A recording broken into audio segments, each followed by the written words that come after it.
Live from the 607, it is the Ocho Duro Parlay Hour, where we're talking sports locally and nationally. Why don't you join in the conversation with the hashtag ODPH? Here we go.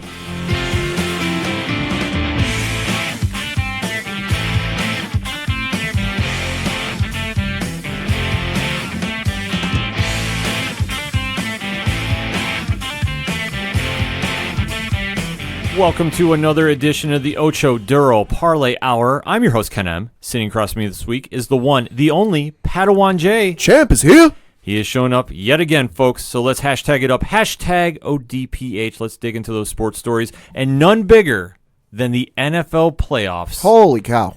The race to the Super Bowl is officially on. 4 teams left standing after this weekend. Pad, I know you want to dig into your team, Woo! So why don't we kick it off with that? Yeah, we'll start with the kind of final, no, not the final game. It was one of the later games on Sunday where it was the New England Patriots at home against the Los Angeles Chargers. Kind of a lot of questions up in the air about this one. Would the Patriots be able to hold with the Chargers, who looked very well coming out of their playoff win against the Baltimore Ravens the week prior? You know, what would Brady have? Could they withstand the onslaught of the Chargers defense, you know, as good as they looked the week before? Well, I'd say they got answered pretty quickly by about halftime, because when you got into it, the Patriots won by the final score of 41-28, and by halftime it was like 35-7. This was a wild game to watch. Yeah. Now, I took the Chargers beginning of the season. If you listen back to the NFL preview show, this is true. I said the Chargers were going to go and win the whole thing. And going into Sunday, I felt very confident about it. I admit I felt a little nervous about it. Yeah, they were playing at a high level. It was a tough, gutty win against Baltimore the week prior. Yeah. So, I mean, it was a very gutsy win. It was very gritty. They were showing that, okay, our defense can step up. We stopped Lamar Jackson, who was on fire at the time. So, obviously, going into Foxborough, you need to play a perfect game. As a Bills fan, I will tell you that straight up, that the Patriots are good. There's a lot of teams that'll tell you, especially in the playoffs, that you need to come in with something in the game plan that you have not done all season, or let alone in the video era that they cannot study at and look. Because that's the one thing Brady said in an interview. I think it was probably his weekly radio interview he does up in Boston, where he said as soon as he knew who they were facing in the playoffs that night, he was up for like 6, 7, 8 hours starting at midnight watching game film on the Chargers. Yeah, the Patriots are just such a well-oiled machine that you need to play perfect to beat them. Or close to it. No, you need to play perfect, because unless you stop them on offense, beat their defense, and leave 0 seconds on that clock for Brady to make a comeback, he will find a way to beat you. And the one thing that I thought was very puzzling, and this is just my fan perspective, is from the opening drive, the Chargers just looked lost on defense. Right. That they almost didn't really have an answer for what Brady and his West Coast style of offense was going to do.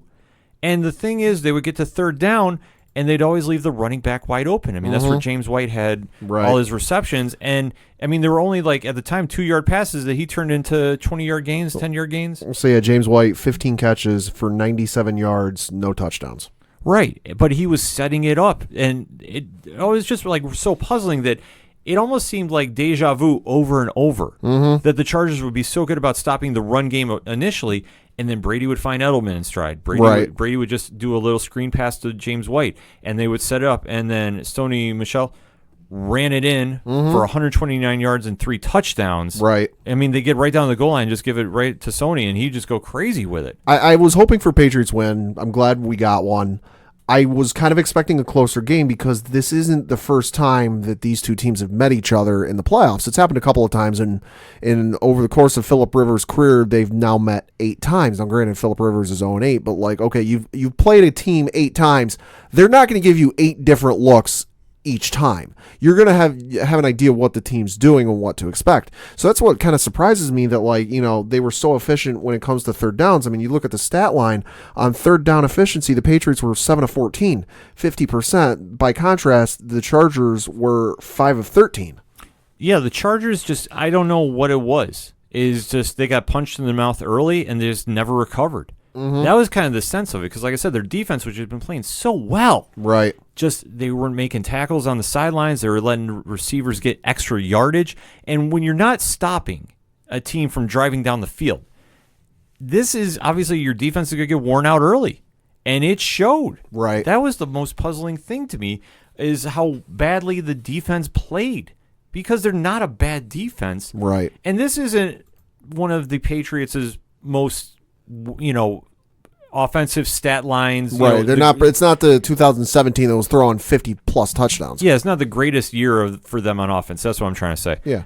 And to see them just light up the Chargers in that first half, I mean, it was just absolutely crazy to me. And what was even wild for me was you look at the stat lines. I want to say at halftime, Rivers had like 9 completions on like 16 passes, which this is Phillip Rivers, who, if I remember correctly, a couple of weeks ago broke the NFL record for consecutive passes without missing a guy. Yeah, he was just getting so much pressure coming at him. He didn't have time to set up, and when he was hitting his receivers, he was just like a hair behind, or a couple of them they just dropped. Mm-hmm. And it's just one of those situations they just could not get the ball rolling for him.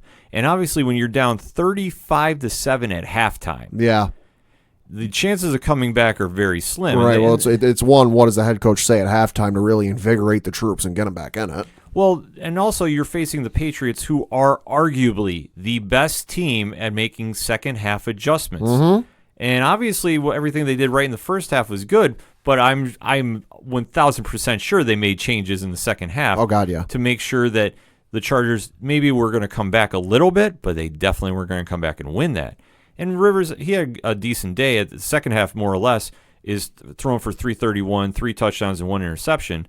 And obviously, when you shut Melvin Gordon down to 15 yards rushing, 1 TD, but still. His average was 1.7 yards a carry, and his longest run was not even a first down. It was 8 yards. Yeah, I mean, you're not going to do anything, and it's so odd to see how a team plays so well against Baltimore and just competing. I'm saying, not right. They weren't running Baltimore out of the stadium by any means, but to come out there and just, I don't want to say they weren't prepared, but they just had no reaction to what the Patriots were throwing at them. And Josh McDaniel called one hell of an offensive game if he was throwing that defense off as much as the stat line shows. Yeah, that was the surprising thing was, every time if you weren't watching the game and you turn around and you're like checking the score on whatever app you use, ESPN NFL, and it was like practically like every 5 minutes it felt like the Patriots were scoring. And it's just like, if you weren't watching the game, you're like, oh my God, what in the world is going on? Well, the one thing is, we were watching the first half, Nostradamus, Bragg Signal, myself,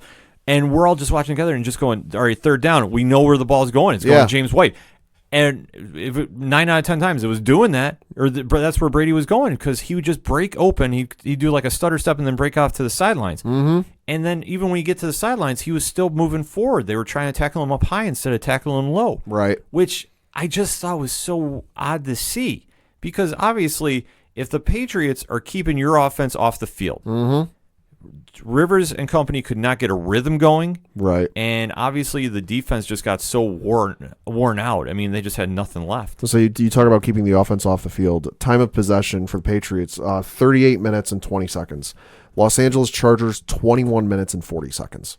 That's an incredible stat line. That's insane. Yeah, to think that was going to be how this game played out. Like I said, it could have gone either way, and obviously the Chargers were my pick, and I thought this was their year. They had so much momentum going into this game, and the Patriots, granted, you give Belichick and company 2 weeks to prepare for any team, it's going to be a long day, no matter what. And I'm looking at the stats for the team stats. I mean, it's with the Patriots committing 9 penalties for 75 yards. Now, that's accepted penalties. That's not counting anything that was declined. Right. And there was a lot of penalties that maybe, to me at least, it seemed they didn't get called. But honestly, I don't think it would have impacted the game that much. No. And to see how Brady and company just I want to say this is like midseason form to them, because they're always in the playoffs. This is now their 8th consecutive AFC championship game they're going to. I mean, how crazy is that, considering how much parity there is every year in the NFL? Right. And the NFL is not built, even in this day and age, for a team to go to their conference championship, AFC, NFC.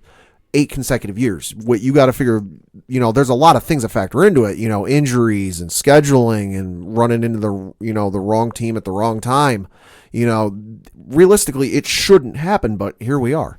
Well, it just goes to show, I mean, like I say, I am not a Patriots fan by any means, but I will always tip my cap, because no matter what you want to say about them with, Deflategate and that whole nonsense, they show up and they play. And I believe the motto is do your job. They do their job every week. It's just a matter of, are you running more efficient than they are?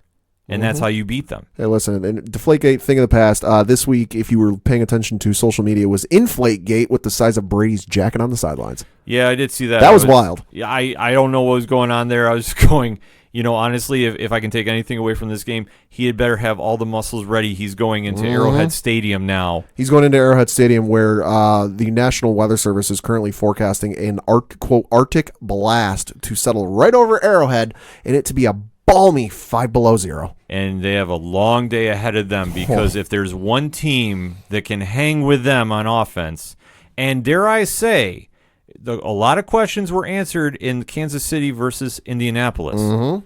So the AFC Championship game is going to get that much more, dare I say, intensive. Yeah. Because of obviously what happened in the regular season between Kansas City and New England. And you can go back and just look at that stat line. We covered it on the show. Yeah. The final fourth quarter ending minutes. Yeah. Enough said. I don't even want to get into it because I could sit there and talk about this all day.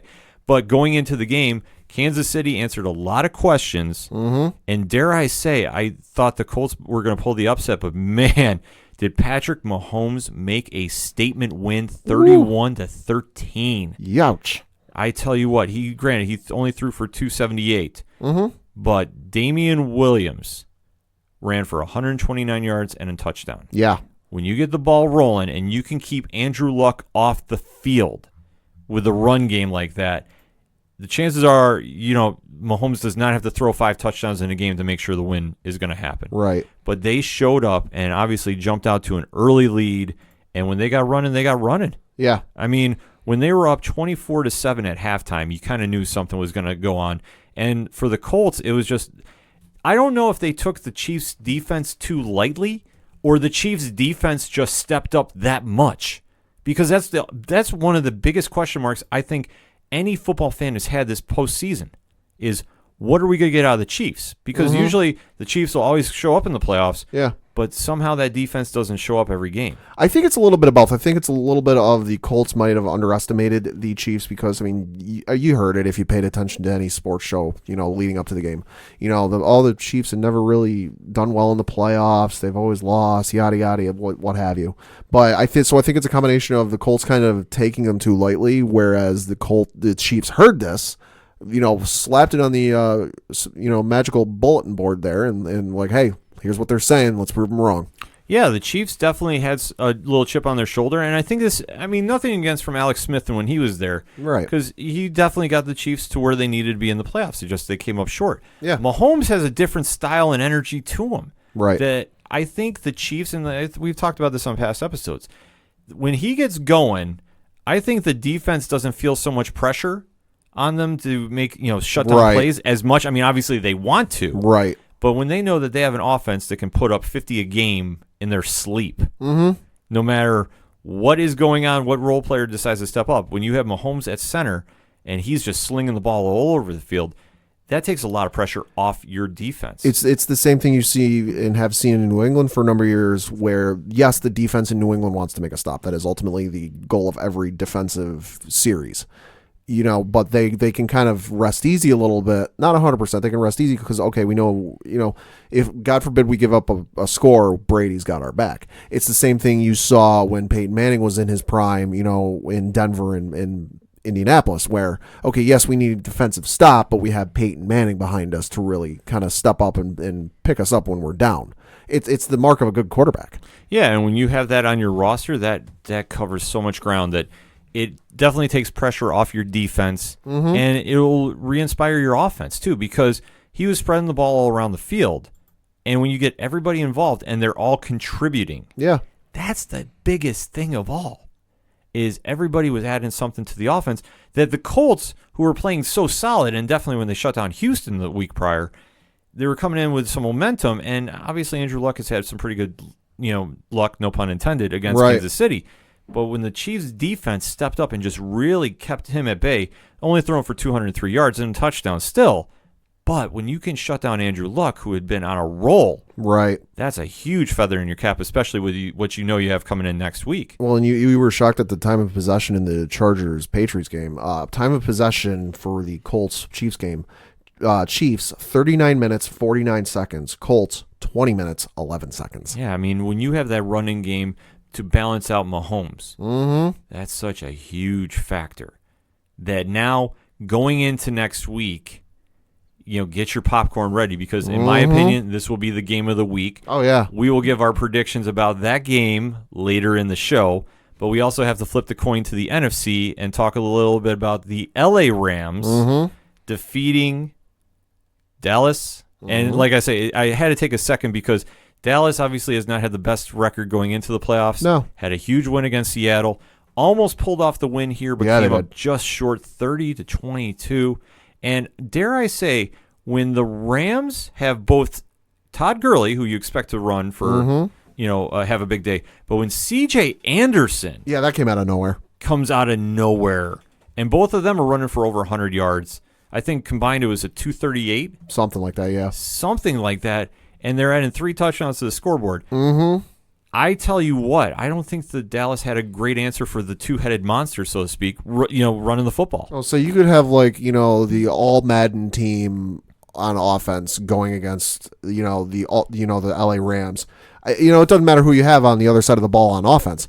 If you've got the Rams got 2 guys going for over 200 yards combined, it doesn't matter who you got. That's going to be hard to stop. Yeah, and I think that Dallas, obviously their defense has been playing well. Yeah. I think maybe a little underrated, so to speak, in certain areas. A little bit. But when you have an offense like the Rams, who obviously can either get you in the air or get you on the ground, but when you're having both running backs contributing, 2 running backs, should I just say, contributing at that's such a high level, man, that's going to wear your defense out. Right.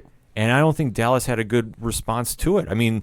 Prescott, he had a good day too. Throwing for 266 and a touchdown. Ezekiel Elliott ran the ball for 47 and a touchdown too.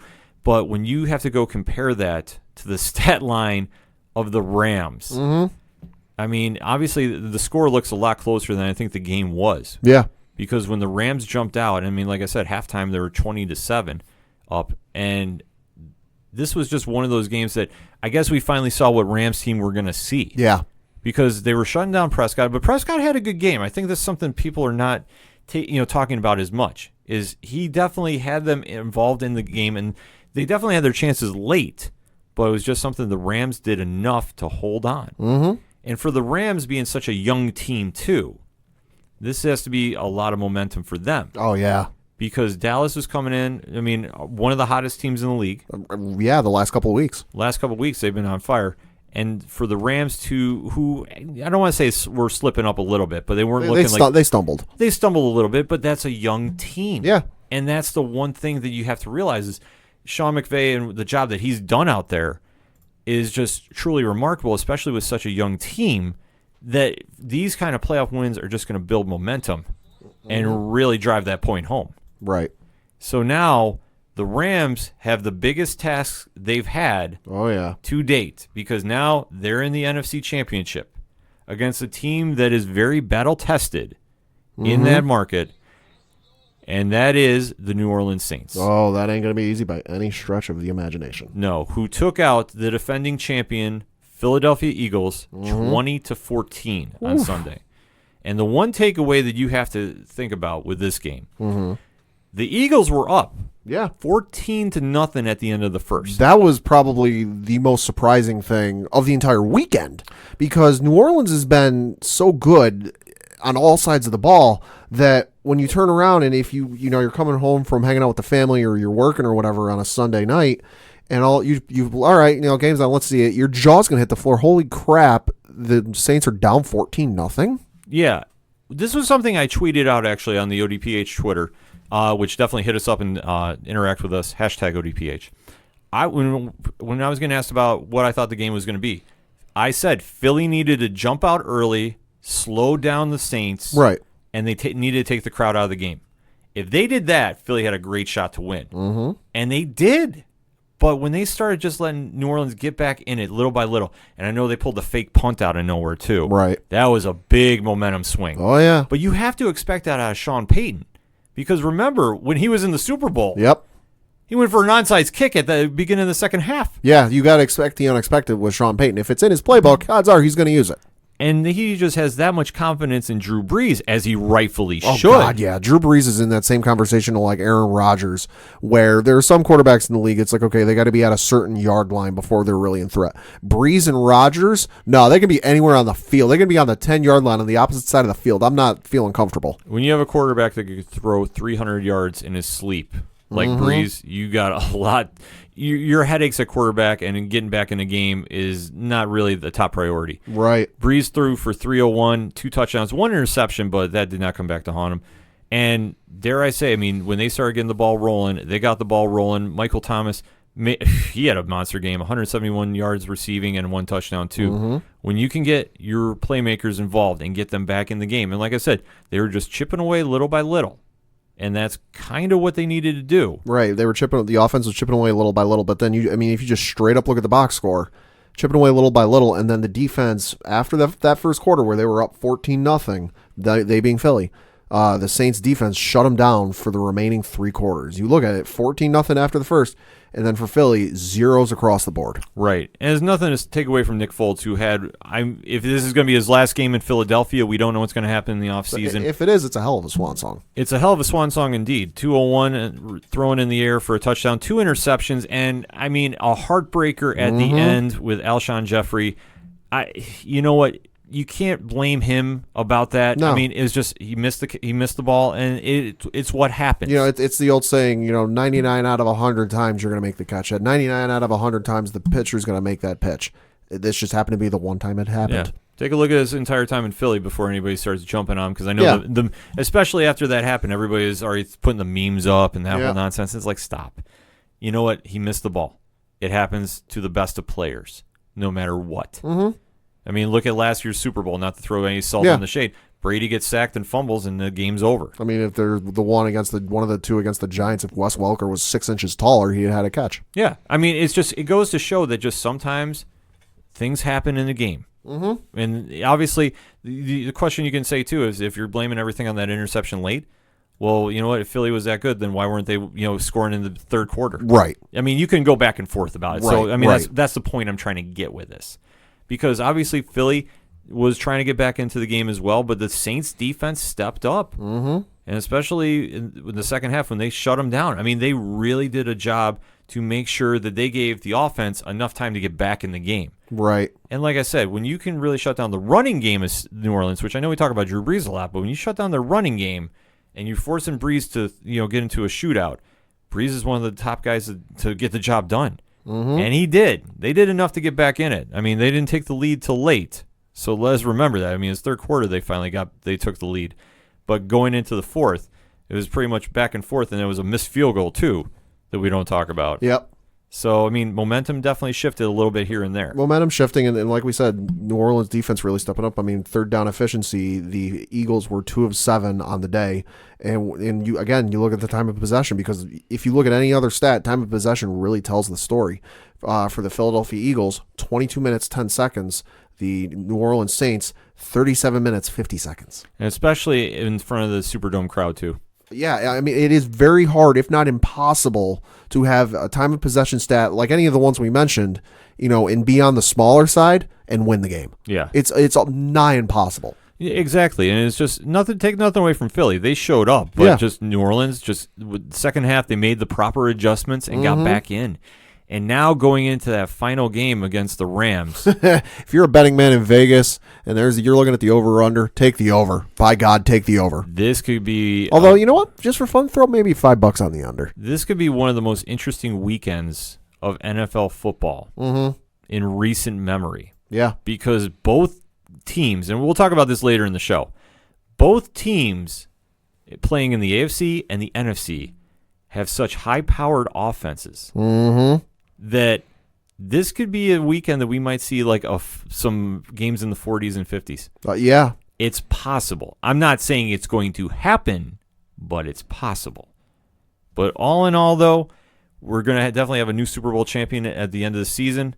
A lot of great action this weekend. Hit us up on the hashtag ODPH. What was your thoughts on this weekend's playoff action? We want to know. We're going to take a quick break. We'll be right back. 2, 3, 4. Hey, this is Johnny Moose from Excite Wrestling, and you're listening to the ODPH. I didn't mess it up. I thought I would. Right now, back to the guys.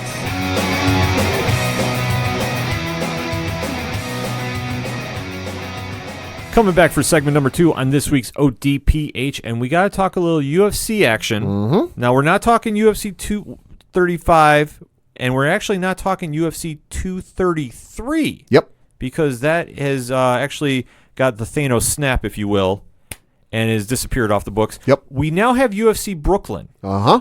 And they actually canceled the pay-per-view. There was supposed to be a UFC card on January 26th. It was canceled. But now we have the kind of what's left over plus some extra fights now happening this Saturday night. UFC Brooklyn is going to be the first UFC card on ESPN Plus, if I'm not mistaken. Yep, it's on ESPN Plus. And they have one of the biggest main events. I know we're just in 2019, folks, but is still one of the biggest main events of the MMA world happening this weekend. It's a good way to open up the year. I mean, I know we are, just over 2 weeks into the new year, but it's a good way to start. We have a pound for pound, title for title.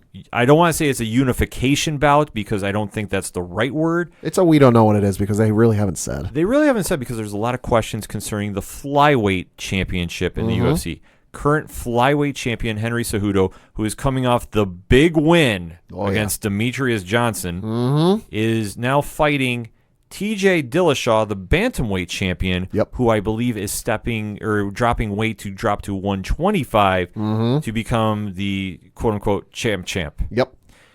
This fight... Well, champ if they keep the flyweight division. If they keep the flyweight. We don't know. If not, he just... If you know, hit us up on ODPH, the hashtag. Yeah, we definitely want to know about this because I know they haven't really kind of come out and say it. I know Dillashaw said if he wins, he's going to end the division, so I don't know necessarily what's going on with that. They're like, there's a lot of questions up in the air about the flyweight division. Like, this isn't us making light or making jokes. There's legitimate questions about the future of the flyweight division. Nobody has really said anything firm. Yes, it's staying. Yes, it's going. We have no idea. All we know is that Henry Cejudo, who is the current flyweight champion, is fighting TJ Dillashaw, who is the current bantamweight champion. Whether that's, it's obviously for the flyweight championship, but what happens to said flyweight championship should Dillashaw win? We don't know. We don't know, but this card is very, very stacked. Yeah, it is. And in fact, there's one fight on the prelims. Yeah. That has caught the panel's attention, and I'm actually shocked. Yeah, this is not on the main card. Yeah, I know Nostradogmus was hitting us up, texting us like, how in the world is this on the prelims? Well, if you want to get this, because it's going to be on ESPN for the prelims, if I'm not mistaken. Yes, it is. And why not have one of the most recognizable fighters in the UFC, Donald Cowboy Cerrone, fighting. And he is fighting one of the biggest up-and-comers in the 155 division, Alexander Hernandez. Yeah. Now, if you've never seen Hernandez fight, he is, dare I say, one of the most aggressive fighters at 155. He's made some noise. He's got kind of a very interesting demeanor about him. Yeah, I'd agree with that. You can kind of Google and YouTube some of his previous fights, and he's very, confident of himself, as you should be as a fighter. Donald Cowboy Cerrone, though, is, I want to say, kind of a modern-day legend. Yeah. He is known for taking a fight whenever. I'll say, Lord, I believe there was one year where he had a fight on pay-per-view and took another one like 2 weeks later. Yeah, he had no damage, and he walks around at a fighting weight when he shows up to a card. He was ready to fight Silva on like no notice because they couldn't find, I think it was one of the Diaz brothers. I think it was when they were supposed to fight Nate Diaz that he actually showed up to the card at weighing... They were like, oh, well, we'll cross that bridge if Diaz really doesn't show up. And Cerrone's like, yeah, I'm here. I'm at weight. Where do you want me to weigh in? And the one thing we got to remember, too, is Cerrone is now fighting back at lightweight. He's not fighting at welterweight. He's back at his, I want to say his natural division, because 155, he looks a lot better at. I mean, 170 obviously is an easier weight cut, but at 155, that's kind of where the legend grows of Cerrone. Yeah. And obviously after his last fight, he shook off the whole we're going to wait and kind of, the wait and see approach that he's usually had of rounds. He came out swinging. Oh, yeah. And he came out and definitely got that ground running. And it was, I want to say like it was a fighter reborn, but Right. he just had a new demeanor. I know he just became a father, and he now has the mentality of like, this is my time to win. I need to win a belt. I need to be a champion. I agree with that. This is a very interesting Cerrone to see and Yeah. hear, because he's still Donald Cerrone. Oh, Take it. Don't get it twisted, folks. He is still the same Donald Cerrone that will fight anybody, whenever, wherever. Mm-hmm. After this fight, name your weight class. exactly. So to see him go up against Hernandez, who is an upcoming name in the 155 division, this is a big fight for both. Oh yeah. And I'm just going to say, after seeing Cerrone's last fight and how he came out of the gate and he just looked, I just want to say, like a new fighter. I think this is one where the experience level is going to take advantage of the younger fighter. Mm-hmm. I do like Cerrone in this. Oh yeah.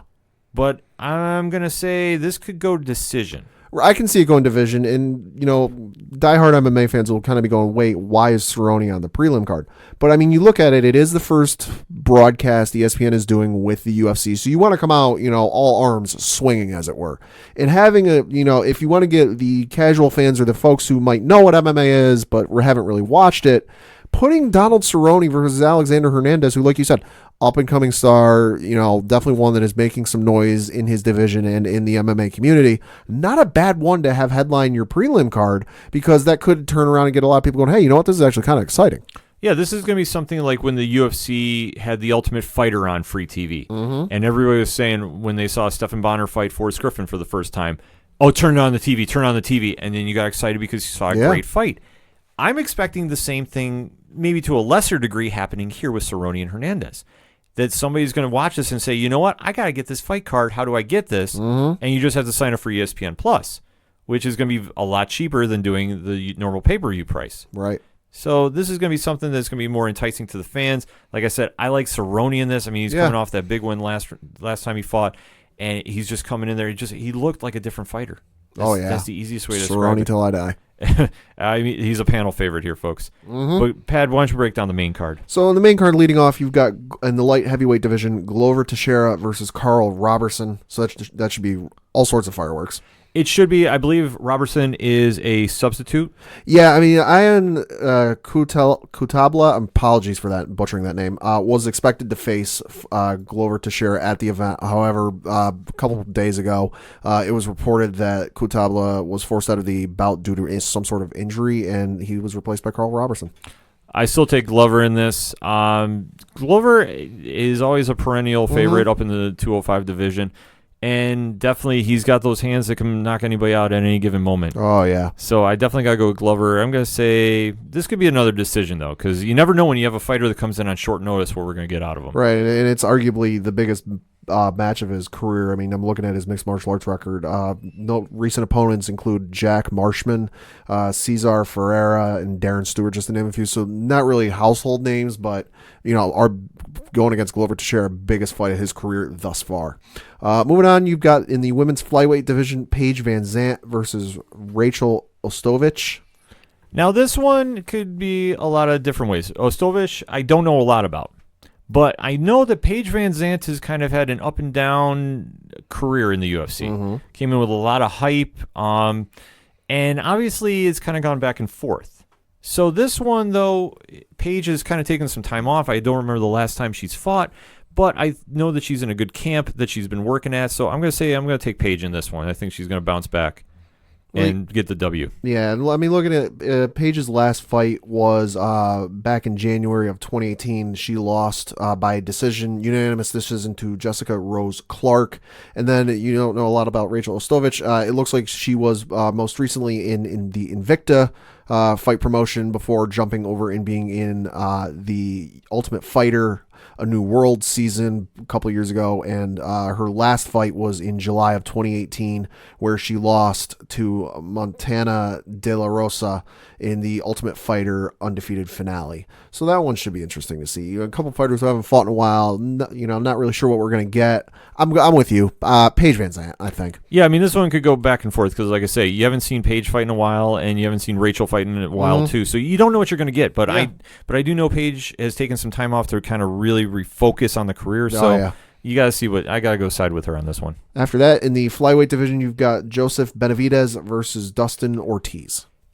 Benavidez is always a favorite at 125. He always shows up, Team Alpha Male, long history with them. Yep. So you got to think that as long as he's not fighting Demetrius Johnson, he should win this one outright. Yeah. Take nothing away from Ortiz. Ortiz is going to give him a challenge, but I like Benavidez in this one. So he is coming off of a TKO win via punches against Alex Perez at the Ultimate Fighter Heavy Hitters finale back in November of 2018.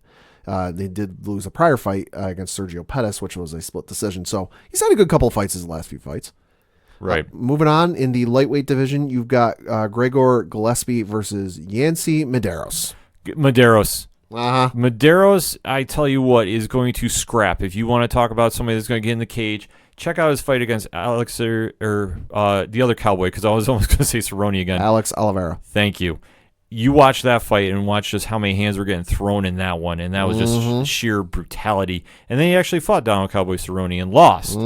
But take nothing away from Medeiros. He will show up. He's a gamer. He's definitely going to come in there.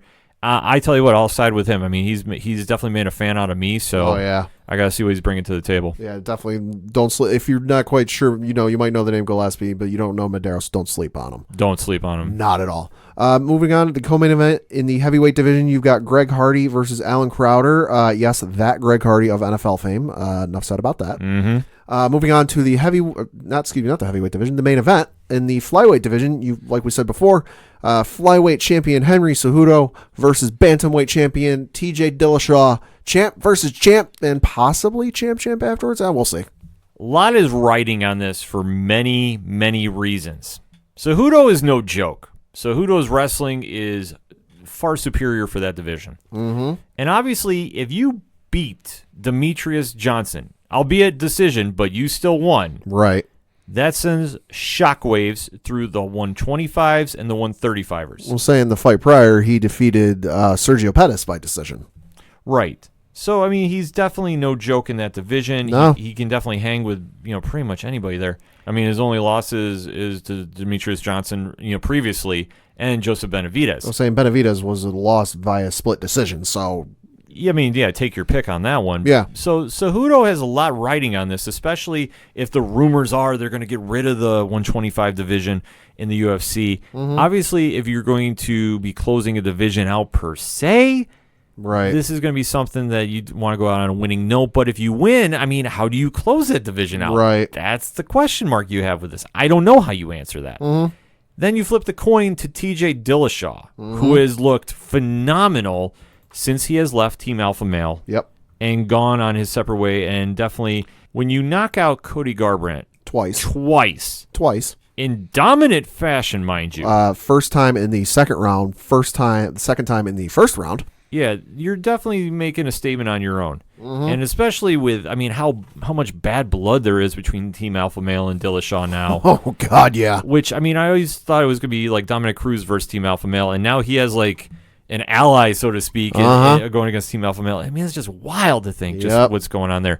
But going into this, Dillashaw wants legacy. Yeah, he does. And this is something that, in my opinion, I think he pulls off. I think his striking is going to give Cejudo a long night. And it's not to say Cejudo's not going to try taking him down and do some ground and pound and force his will.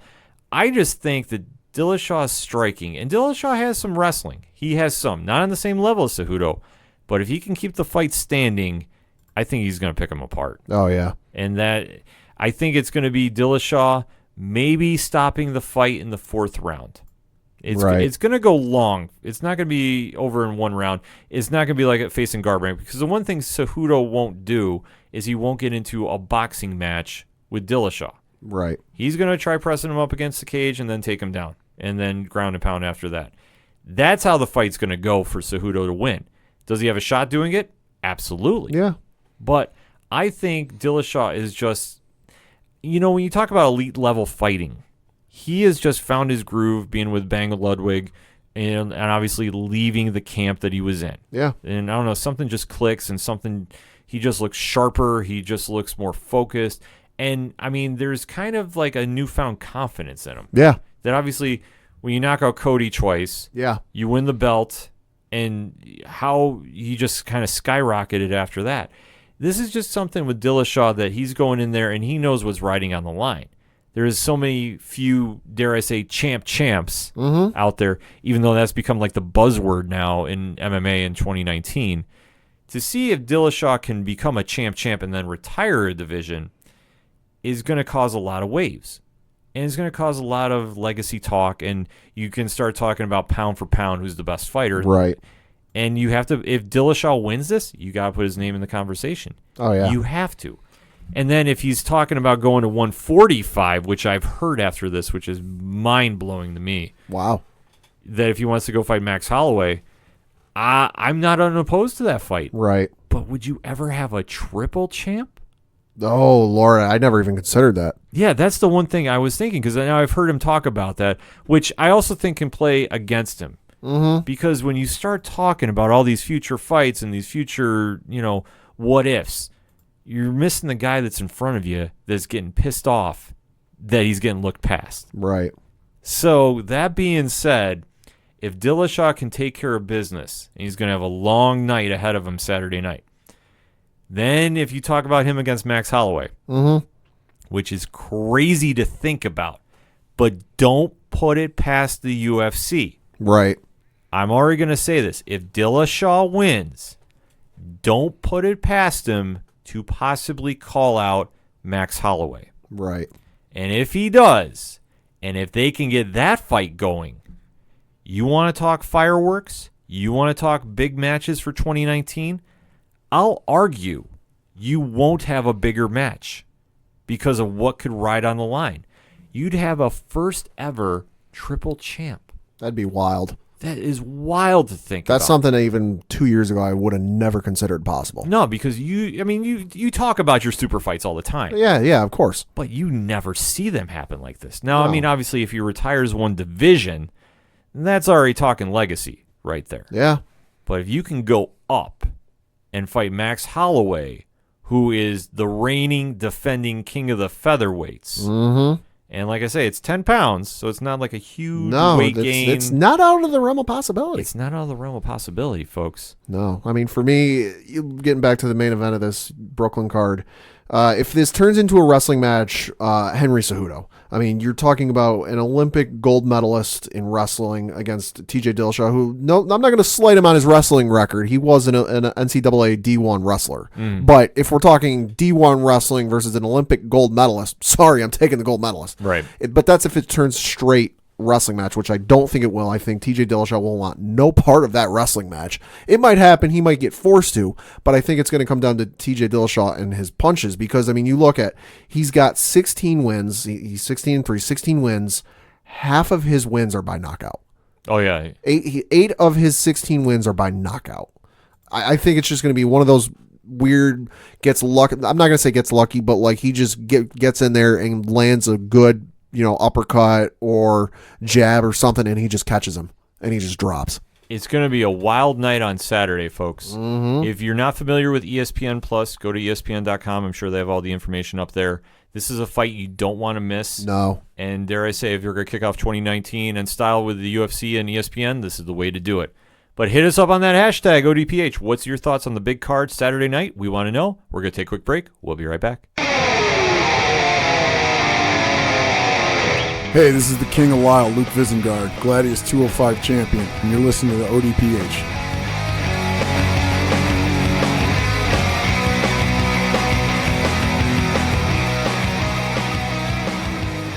Coming back for another segment on this week's ODPH, and we got to talk a little Major League Baseball. Now, we haven't talked baseball in a while, but there's been a lot of free agency talk, especially with the two biggest fish in the sea, so to speak. Pat, why don't you break it down for us? Well, of course, the two biggest fish in the sea, as it were, are Manny Machado and Bryce Harper. Where are they going? Where are they ending up? Because it feels like this offseason is turning into another one of those, we need those two chips to drop before anything else starts moving. As it currently stands, they haven't signed anywhere. The current rumor for Bryce Harper is that the Philadelphia Phillies are emerging as the current favorites to land the outfield free agent, although I would say don't sleep on the Chicago Cubs. Nothing I really know, just my gut feeling. As it also stands, it was reported this weekend that Manny Machado is currently sitting on an 8-year offer from the Chicago White Sox. However, he still is engaged with the aforementioned Philadelphia Phillies and a supposed third mystery team for both players. We're not really quite sure who it is. Please don't be the Yankees. Please don't be the Yankees. Yeah, I just don't see it being the Yankees. No, especially with they don't want to pay the money. They don't want to pay the years because they've been down that road before. Mm-hmm. It just doesn't make any sense. So we'll see where they end up. At this point, I'm kind of over the whole where are they going, let's break it down kind of thing you see on, online and on, sports shows on TV. They'll go where they go. You play this every year. I mean, it happened with Cliff Lee a number of years ago. I remember where I got real wrapped up in that. Where is he going? Where is he ending up? And he just ended up back with Phillies.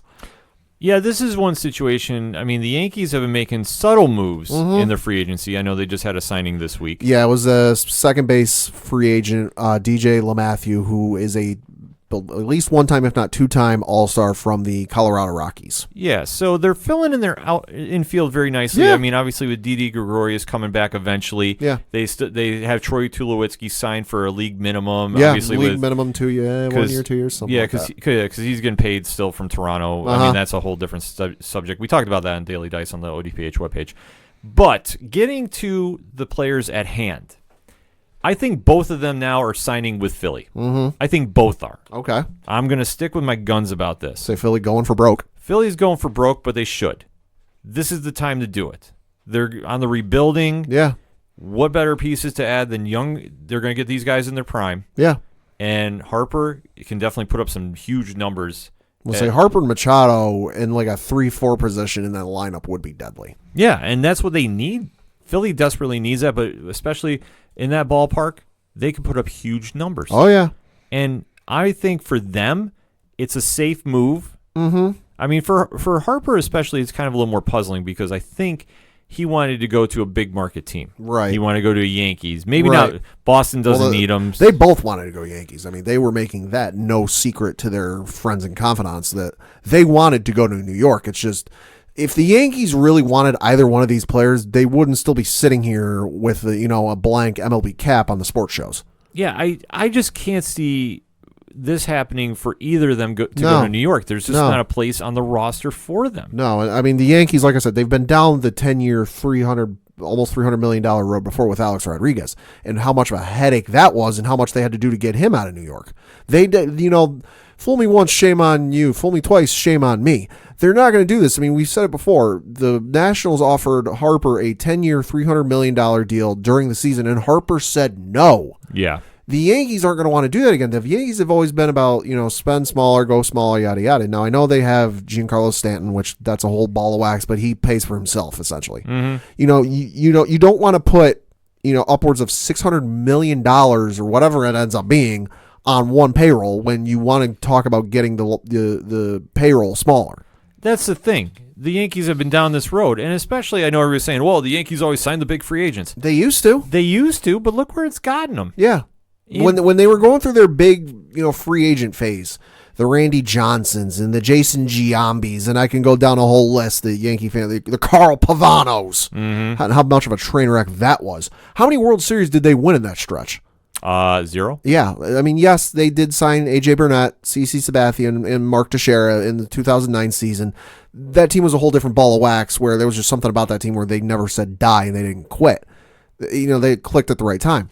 But when the Yankees were really, the Gary Sheffields and what have you, where on paper that team is really good. It's a lot of veterans. It's a lot of all-stars. It's a lot of this, a lot of that. They didn't get nowhere. I think if I remember right, they didn't make it to the championship series once during that stretch. They made it to the division series against the Tigers a couple of years, but they got bounced. Yeah, that's one thing that with the Yanks in the current roster they have. Yeah.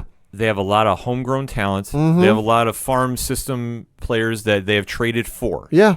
So this is not something they need to go make a big splash to get on the back of the New York Post or New York papers, rather. They need to just make sure that they have the right players on the field and healthy. Right. And I think with Harper, I don't see where that would fit unless you were, for whatever reason, going to try flipping Stanton or you weren't going to try signing Judge. I mean, I know he's going to be up on his rookie contract, I believe, at some point. At some point in the next couple seasons. Yeah. But, I mean, you look at the outfield as it stands now. On the payroll, they've got Brett Gardner, Giancarlo Stanton, Aaron Hicks, Aaron Judge, Clint Frazier, and Jacoby Ellsbury. Now, I know Ellsbury's a whole different ball. That's a whole different subject. A whole different subject, whole different ball of wax. He's on the payroll. So right there, you've got 1, 2, 3, 4, 5, 6 or 7 outfielders. If they were all to play, that's 2 outfields worth. Mm-hmm. Do you really need Harper, especially when you've got 2 right fielders in Stanton and Judge? Do you really need a third one? The fantasy baseball video game player in me says yes. Add Bryce Harper for video game purposes, but this isn't a video game.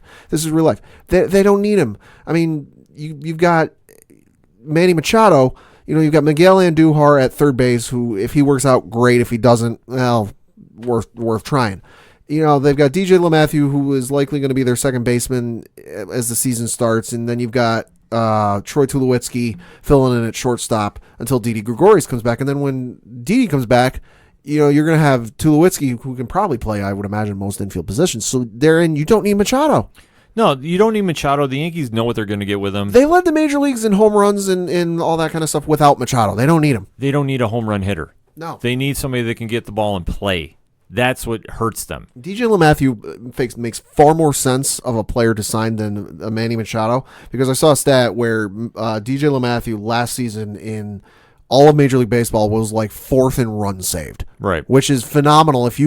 I would much rather have an infielder who can save me a run in crunch time during a game than a guy who can hit the ball 500 feet.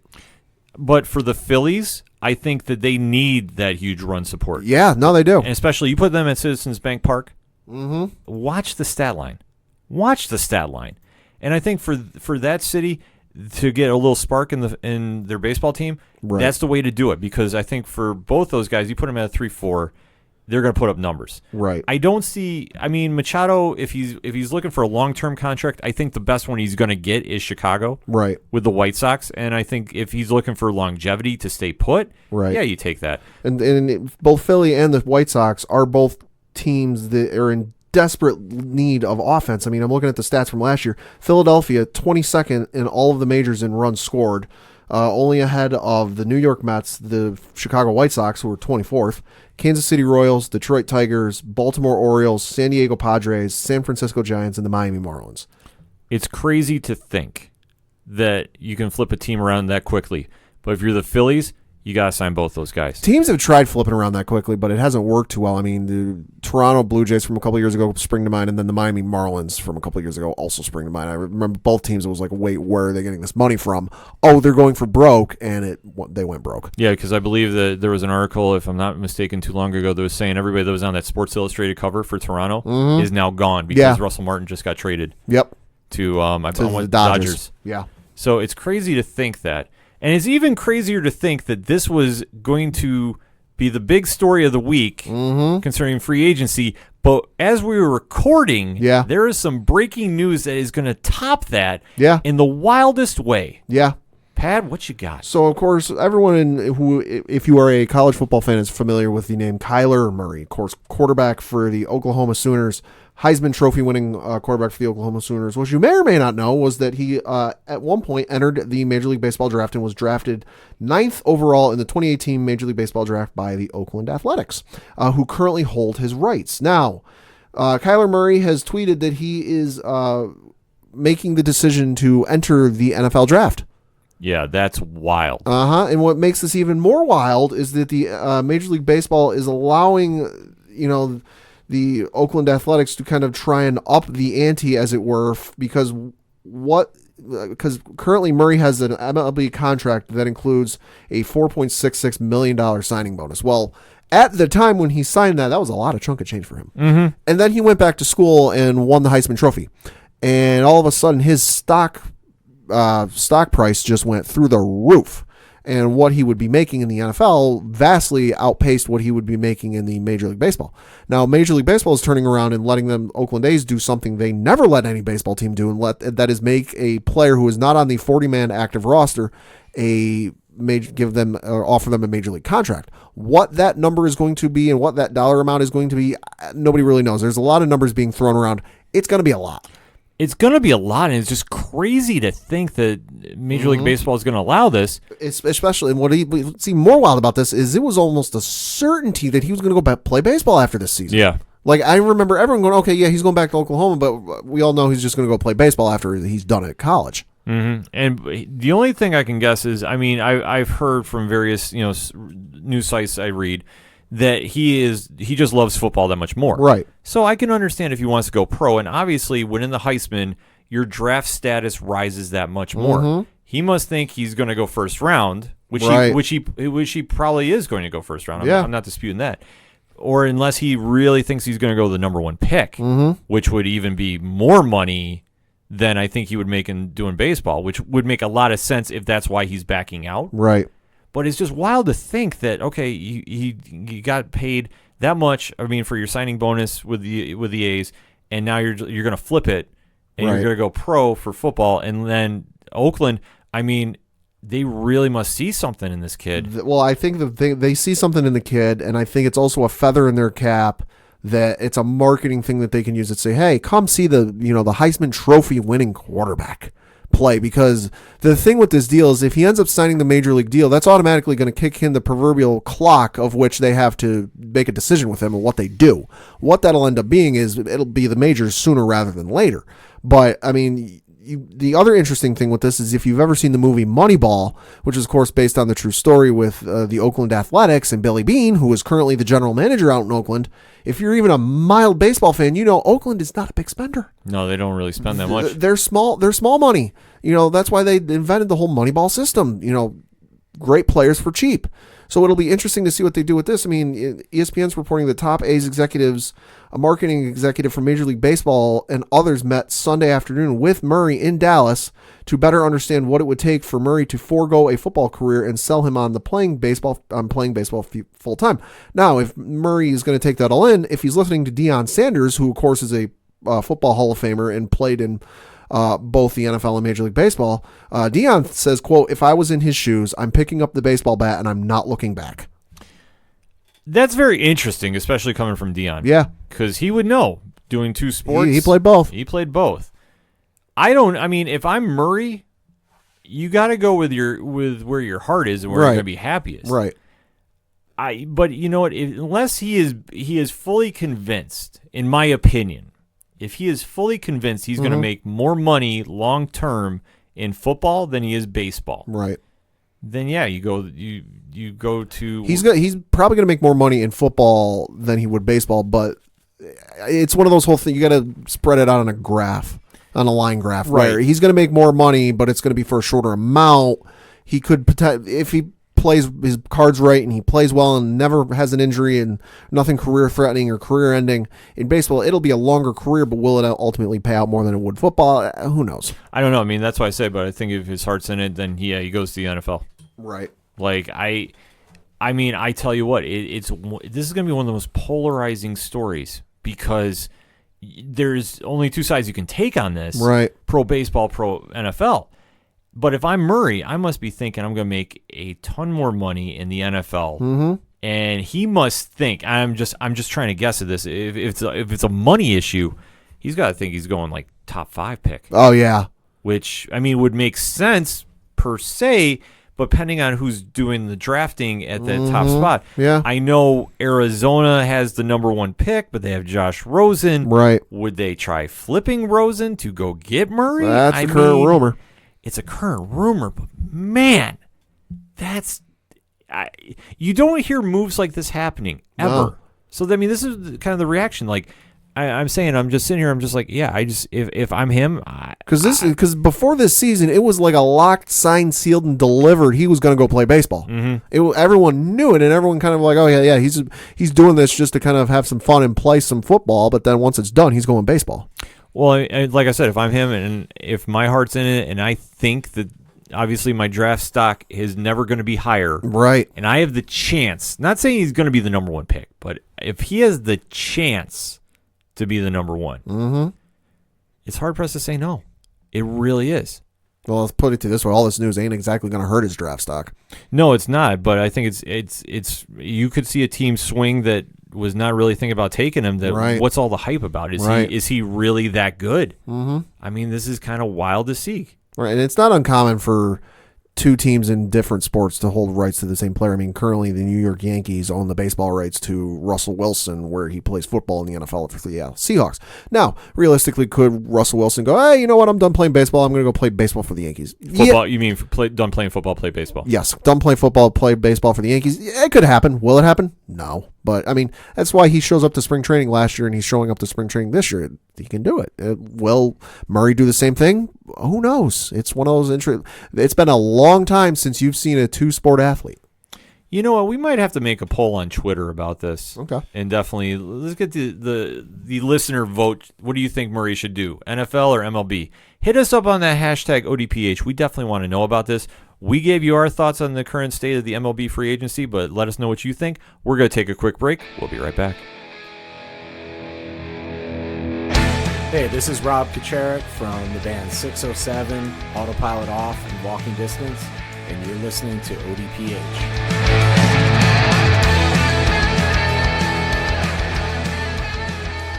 Coming back for the final segment on this week's ODPH. Pat, kick us off on that local minute. Well, of course, we got to talk a little Binghamton Devils news because the Binghamton Devils are in a little bit of a roll streak, and I'm not saying the panel here is one to cause it, but we're the reason. We were there for the start of it. I'm just saying. So they on Saturday, January 5th, they won against the Bridgeport Sound Tigers in a 3-2 victory. Then on Wednesday against the Syracuse Crunch, they won in a 4-0 game. I was at the game with some friends. That game was incredible because if I remember correctly, we scored 4 goals on 11 or 12 shots, where Syracuse shot like 35. And Cormier, who just found out recently, wasn't officially signed on an AHL contract until like a couple days ago. But he is now. Stopped all 35 shots sent his way by the Syracuse Crunch, which Syracuse was playing very much faster than we were, a lot harder than we were, but we ended up being a little more gritty and a little more, I don't know what else words to use or, adjectives to use. We ended up pulling out the win in a great 4-0 win. It was incredible. Then on Friday the 11th, they traveled to the Phantoms and won in a 2-1 victory. And then this past Saturday, of course, I had to be there. Padawan J was Star Wars night. Yeah, you saw the picture on the Instagram page. Yep. At Ocho Doro Parlay. Great night, a lot of fun, a lot of kids, a lot of lightsabers. Great night. Started out great where at one point, I was in the second period, the Devils rattled off 3 goals in what felt like 2 minutes or less. It was absurd. They scored 1 goal. And then a couple seconds later, scored the second goal. And the arena announcer, I kid you not, did not even finish reading off the second goal when they made an announcement, when they scored another goal. That's crazy. So he goes back and he starts having to do, for the 4th goal and start reading off the stats. And then for the 5th goal, reads off the stats. So then they come out of the third intermission, leading 5-1. You think the lead's safe. Yeah. Not quite. It's hockey. The Cleveland Monsters came back and rattled off 2 goals quick to make it a 5-3 game. The Monsters pulled their goalie, which I thought this was an interesting strategy at the time. Monsters pulled their goalie with like 4 minutes and 10 seconds left in the game, and I'm like, all right, that's a little bit of time left. We'll see how that works. They ended up scoring a goal, making it 5-4, and then they scored that with about 2 minutes and change left to go. And then for the final 2 minutes and change, the Devils held off a 6-on-5 disadvantage, or whatever you want to call it, and held out the win. Games upcoming, they return home this Wednesday against the Hershey Bears. Game time 7:05. Friday the 18th, they travel to the Utica Comets, and before they return back home, Saturday, January 19th, for a 7:05 game against the Syracuse Crunch. More information, binghamtondevils.com. Funny you mentioned Syracuse, my friend. Oh? Because the Binghamton Bulldogs. Okay. Now, they returned home this past weekend. I was at the game and lost a heartbreaker to Rock City, 122-119. Ooh. Jimmy Gray led the Bulldogs with 40 points in the loss.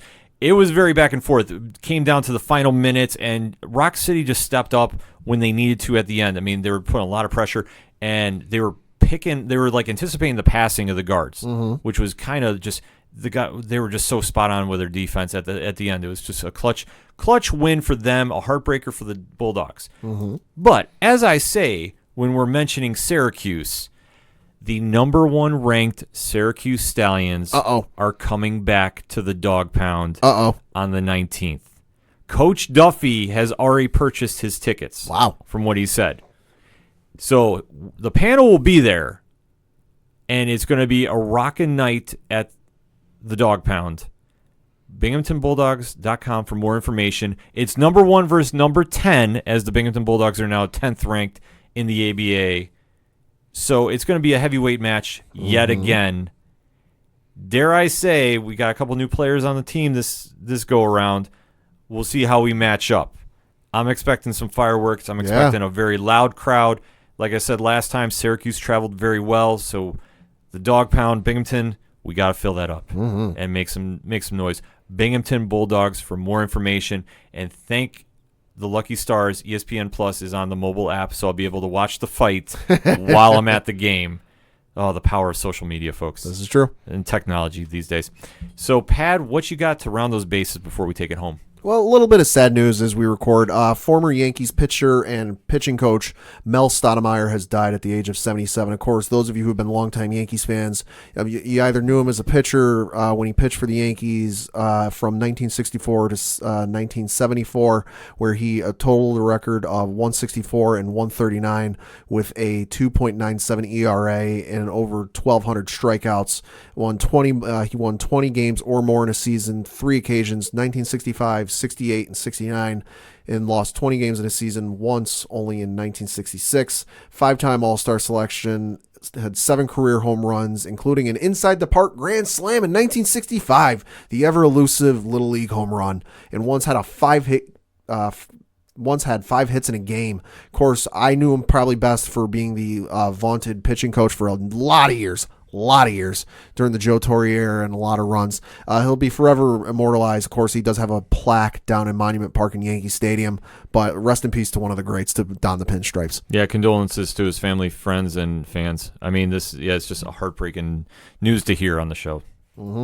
So going into my rounding the base, dare I say, there's another fight going on this weekend. And no, it's not. It's not the Devils and the Crunch. No, there'll probably be a fight there, though. It's not the Bulldogs and the Stallions. Hopefully there's not a fight there. Nah, actually, it's the fans will be loud, but there won't be any issues like that. It's not the UFC even. Oh? There's some boxing going on. Canelo Triple G3? No, that's in May. Oh. But you know my feelings on that. We'll get to that in May, but I'm not going to get into that right now. Manny Pacquiao is fighting Adrian Broner. Oh.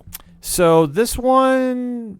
Flying under some radars. I mean, Pacquiao has not looked the same since his Mayweather bout, and he's kind of had some injuries, and he's on the tail end of his career. I mean, 60, 70-2 with 39 knockouts.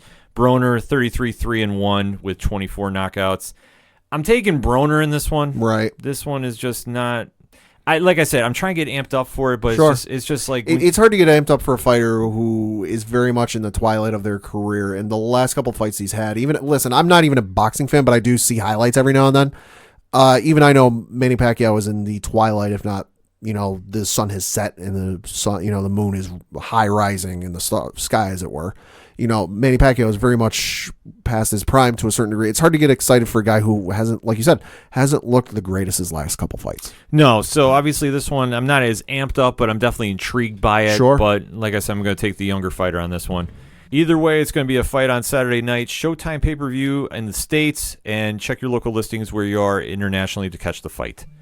So, Pad, let's close it out, talking a little NFL action, who's going to win the championship games, and let's start with the NFC, the Rams and Saints, 3 o'clock on Fox, Sunday. Yep, current line as we record is New Orleans by 3.5, over-under 57. Oh, Lord. I think for this one... I'm really tossing a coin on this one. This one isn't because I've picked both teams during the year for locks and leaps. Check the tapes.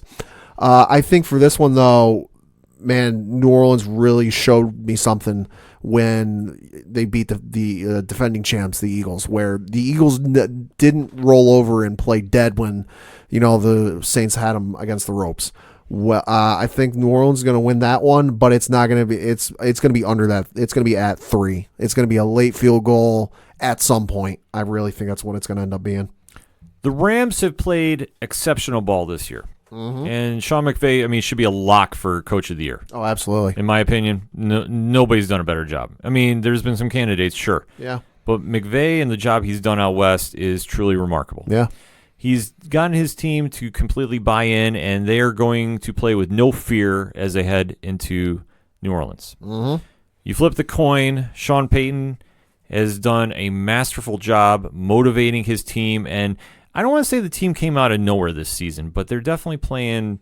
They exceeded expectations. Yeah, they're exceeding expectations. Expectations were high, but they exceeded them. And just the vibe that I'm getting from the Saints, I mean, obviously when Sean Payton came in with the stack of money and Lombardi trophy as motivation. That was amazing. That is amazing. We're going to be using that this week to promote the show. Yeah. Probably on the Instagram. I don't know. But just that picture, you can go find it on wherever you search your news. That motivational picture, I think, speaks volumes of how the Saints are just rallying around their coach, and he just definitely knows how to get them fired up and go. Mm-hmm. You can catch Drew Brees giving a motivational speech to the team before they took the field on Sunday against the Eagles. I have no idea what was going on with the disco ball in the locker room after the game. They were playing dreams and nightmares, though. They were definitely taking a little shot at Philly, which is not a smart thing to do, because as we've seen lately, when you do that, that comes back to haunt you. Mm-hmm. But I don't think it's going to come back and haunt him this time. No. I think the playoff experience of Drew Brees and definitely how the Saints have played and rallied from behind is going to say something. Can they slow down Todd Gurley in the running attack? I think enough. And if you want to get into a shootout with Jared Goff versus Drew Brees, I will take Brees every time. And if you are one of our listeners who are fortunate enough to attend this game, hey, have a good time. To bring earplugs. You're going to need them. That stadium is going to be so loud. I get the feeling that nearby Richter scales, which of course measure the earth shaking and famously registered the earth shaking on Marshawn Lynch's famous run in Seattle against the aforementioned Saints. I get the feeling that stadium is going to be rocking so much that nearby Richter scales will pick it up. It probably will. And I'm going to say you're looking at a 30-27 win for the Saints. Is it going to be great? Is it going to be highlights everywhere? No. If you like offense, yeah. If you like offense, it's going to be there. But I think the Saints are just going to do just enough, like they did against the Eagles, to pull off the win and punch their ticket to the Super Bowl. Flipping over to the AFC, New England travels to Kansas City, 6 o'clock on CBS. Check your local listings. Reportedly going to be 5 below 0. Pad. I mean, do you have to ask me who I'm picking for this one? I was going to say New England by like 1,000. No, I do think New England's going to win. The current line is, of course, 3. Kansas City by 3, I should say. The over/under is 57.5. I feel like the Patriots in this one. I think it's, no disrespect or ill meaning or ill feelings towards Patrick Mahomes and the crew down in Kansas City. It has been a phenomenal year for them, and definitely a banner year. Even if they don't win the Super Bowl, they don't win at all. It is a fantastic year for them. But I think it's a different animal. Yes, they are at home. Yes, Kansas City is loud. Yes, it's going to be cold. But and yes, they did play. These two teams did play each other earlier in the season, with New England winning 43-40. It is, however, a different animal when you face Tom Brady, Bill Belichick, and crew in the playoffs in January when it's real cold. And I think the time, like we said, the Patriots this is their 8th consecutive AFC Championship game. They've won 5 Super Bowls. They've been to the Super Bowl, 7-8 times total. I think that experience and that calm, cool demeanor, that they're not going. Kansas City's going to score points. Let's not get it twisted. But I think it's not going to rattle New England like it does with some teams, because they'll know we got this. The Patriots are the Patriots. Take nothing away from them. I am not a fan, but I do respect what they do, because they win. They win a lot. They don't win pretty, but they find ways to win. They find ways to shave years off my life. You flip the coin. Kansas City is puzzling in the playoffs, if I can use that word. Yeah, no, they are. Andy Reid has kind of had mixed success in the playoffs. Mm-hmm. He's gotten to 1 Super Bowl with Philadelphia. He's had good teams in Kansas City. He has a great one with a great quarterback in the making right now. The game is not in Foxborough, but the weather is going to be like Foxborough. Yeah, it is. What is Kansas City going to do? They're going to win. They're going to have a close game. And we're really going to see Patrick Mahomes take the next step in his career, in my opinion. Because he learned from his last game, I would assume, when he lost to the Patriots. I would hope so. You would hope.